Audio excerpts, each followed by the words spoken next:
Olá, amigos do podcast Negócio Ter Direito. Estamos de volta aqui com um novo episódio para falar sobre as 3 formas de se implementar a LGPD de forma prática nas organizações, que é a grande dor no momento das organizações, porque há um monte de gente fazendo cursos teóricos sobre a LGPD, só que quando tu vai para a prática, aquilo que tu aprendeu na lei não se materializa da mesma forma dentro de uma organização.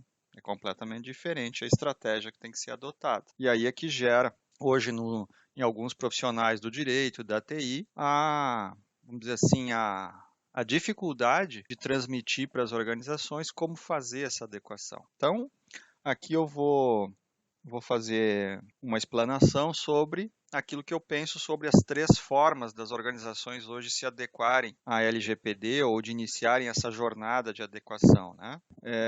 E por que eu estou fazendo esse episódio? E também tem um artigo sobre isso no LinkedIn, né, que é intitulado O Dilema das Implementações de LGPD, que eu escrevi faz alguns dias, algumas semanas atrás. Porque, provocativamente, em algumas reuniões com possíveis clientes em negociações sobre implementações de LGPD, na maior parte das vezes o interlocutor principal ele busca uma bala de prata para resolver o problema da LGPD e ele sempre me pergunta assim, mas Regis, mas como você implementa a LGPD? E eu sempre respondo da mesma maneira para todos, sejam pessoas da alta gestão ou colegas da área jurídica ou colegas da área de tecnologia. Eu digo, eu não implemento. Feliz ou infelizmente, eu não sou um salvador da pátria. A implementação da LGPD na prática, ela é realizada pela sua própria organização. Eu não vou trazer um exército para fazer, porque talvez fosse necessário um exército. O time para executá-lo, você já o contratou, ele está dentro da sua própria casa.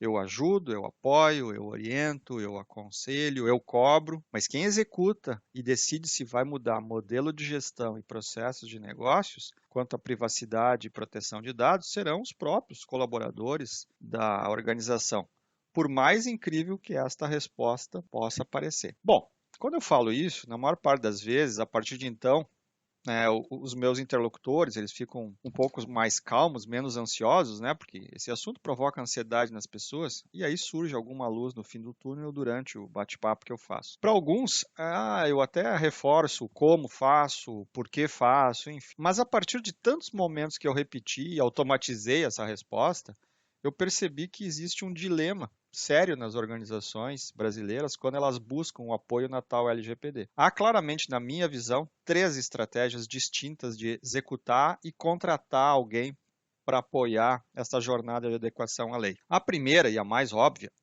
e é onde estão posicionadas a grande maioria das consultorias de LGPD e provavelmente é o formato de contratação preferido das empresas brasileiras.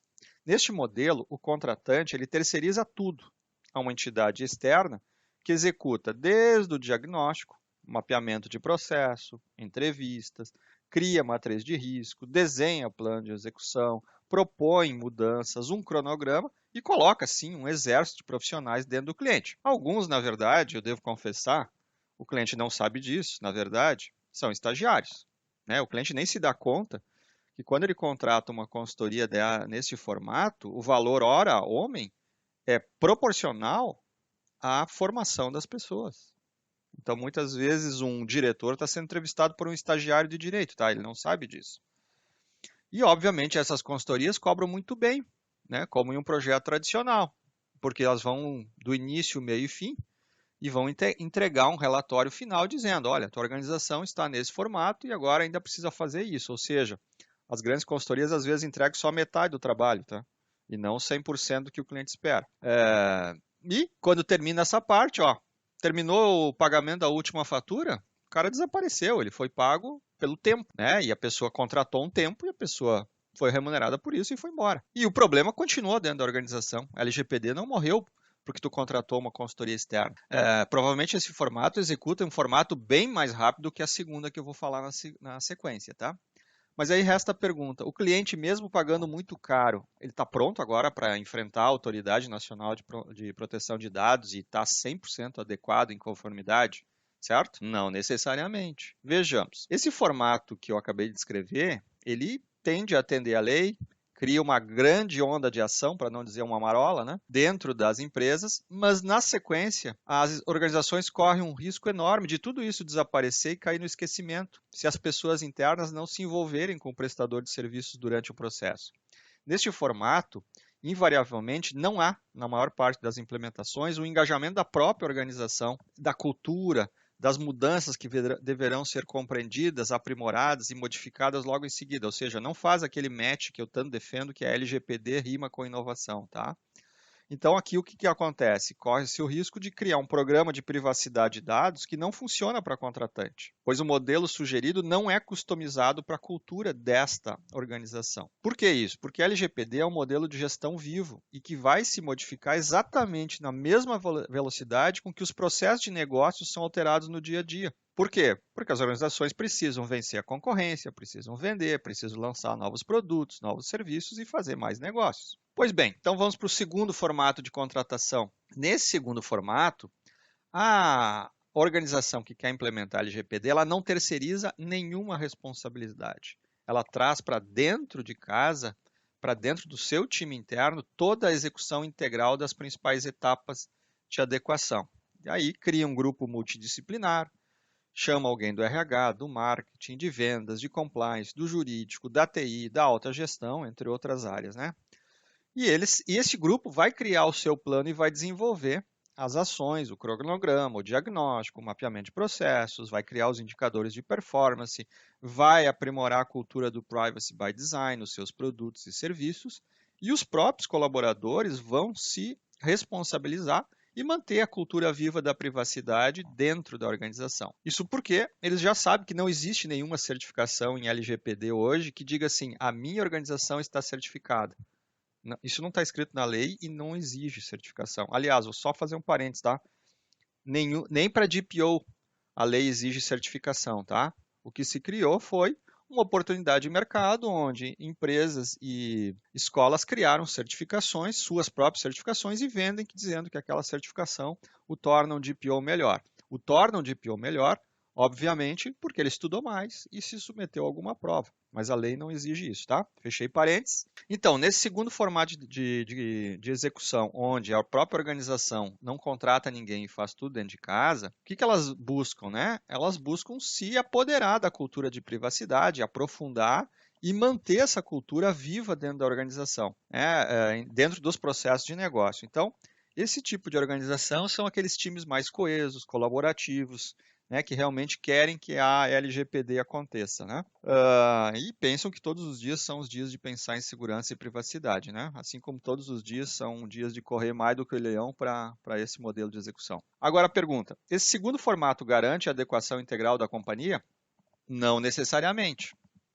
Ele corre um risco sério de se perder na execução ou de postergar as ações simples, estendendo-se em demasia esse formato pelo cansaço, pelas discussões intermináveis sobre mudanças, pelos conflitos entre as áreas. Se é uma organização muito conflituosa, vocês podem ter certeza, o diretor comercial vai brigar com o líder do projeto LGPD, que vai ter estresse com o cara de marketing, que não vai concordar com o cara de RH. Então, se não tiver uma estrutura de execução muito forte, muito colaborativa, com um líder muito forte, este modelo ele tende a sucumbir dentro da própria organização, né? Mas tem um bom grupo de organizações que trabalha muito bem em conjunto, né? Lembrando que se a jornada for executada por time interno de forma 100%, a produtividade das pessoas que participarem dessa jornada tende a cair consideravelmente, tá? Por quê? Porque elas vão se focar em LGPD e talvez não executem exatamente todos os seus processos de hoje como já estão acostumadas. E talvez este seja um grande receio das organizações em executar somente com o time interno para não perder produtividade, principalmente para quem está na pandemia, né? Então, este é um dos grandes dilemas da LGPD, não é o único, mas um dos mais importantes. Ou seja, eu contrato alguém de fora ou eu executo internamente? Pago um monte de curso para o meu time interno aprender e fazer sozinho ou eu contrato alguém que sabe? Bom, como vocês perceberam, eu defendo um terceiro modelo, que é o modelo híbrido. O que é esse modelo híbrido? É o seguinte, e eu entendo que é uma uma visão bem mais prática, porque vocês já perceberam que eu sou muito prático e transparente nas minhas execuções, nas minhas consultorias, tá? Esse terceiro modelo é quando uma organização, por não ter conhecimento suficiente dentro de casa e às vezes nem tempo para formar especialistas dentro do seu time, ela busca ao mesmo tempo agilidade e velocidade com custo menor. E o que ela faz? Então ela faz uma mescla. Ela designa uma parte do seu time interno para trabalhar na LGPD e busca conhecimento externo para acelerar o processo, né? Que eu chamo isso de mentoria, né? E não precisa contratar somente uma mentoria ou uma consultoria, pode contratar múltiplas. Por quê? Porque tu pode dar enfoques diferentes. Pode trazer uma consultoria de segurança de informação para ganhar mais velocidade na área de tecnologia. Tu pode trazer uma consultoria jurídica focada em dar passagem sobre as bases legais para os processos de negócio. Enfim, tu pode fazer um Lego, basicamente, desta contratação. Então, o objetivo aqui dessa terceira forma é encontrar alguém que conduza os passos, acelere etapas, traga ferramentas, traga conhecimento, templates prontos, experiência de casos anteriores e habilidade de como contornar esses obstáculos que são inerentes a esse processo, porque ele não é fácil, tá? Que traga modelos de documentos, né? Métodos de execução e que não seja integralmente imposto, né? Porque tem que adaptar a cultura da empresa a essa execução. Tem algumas que gostam de mostrar mais entregáveis no início, outros gostam de colocar os entregáveis todos ao final. Tem que fazer essa adaptação.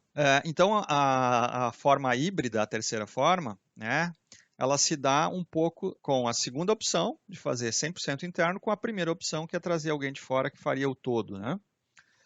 Há vantagens e desvantagens em cada modelo. Se a gente vislumbrar custos, eu tenho certeza que a forma híbrida é a melhor. Por quê?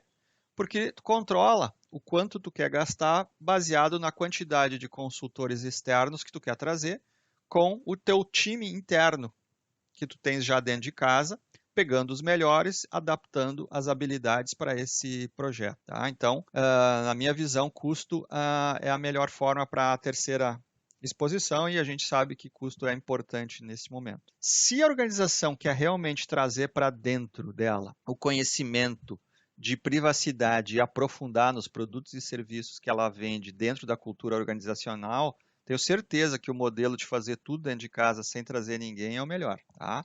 Agora, se a organização estiver preocupada quando entra a lei em vigor, quando começam as multas e precisa velocidade porque ela não fez absolutamente nada, não há sombra de dúvida de que a primeira opção, ou seja, terceiriza tudo com alguém, é a mais rápida. E aí tu vai atingir determinados prazos que talvez com o time interno tu não fosse nem perto de chegar nisso, né? Então, há ponderações tanto de um lado quanto de outro para esse tipo de situação.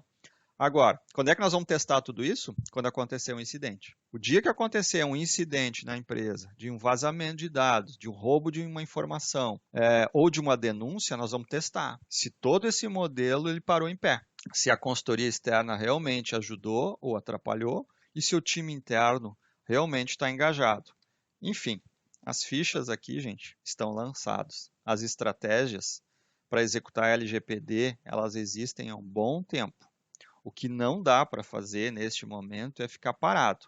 E eu vejo, espero que esse podcast te ajude, as organizações entendendo como executar esse processo de adequação da LGPD. Então, eu não sei se está todo mundo deixando, empurrando o problema para baixo do tapete, eu só digo para vocês, não fiquem parados, façam alguma coisa. Façam o curso, o seminário, o workshop que seja. Eu ficaria muito triste se eu ouvisse aqui no futuro em organizações que forem multadas por valores absurdos ou sofrerem processos judiciais por causa de vazamento de dados, de que nós não tivemos tempo para fazer nada, pois seria antítese de tudo que eu venho falando nos meus podcasts aqui, seria desastroso para a imagem da empresa e para os empreendimentos vinculados. Tá? O tempo de mudar, gente, está passando. A pandemia está nos ensinando isso. Bons negócios a todos e até o próximo podcast de negócios, TI e direito. Super abraço.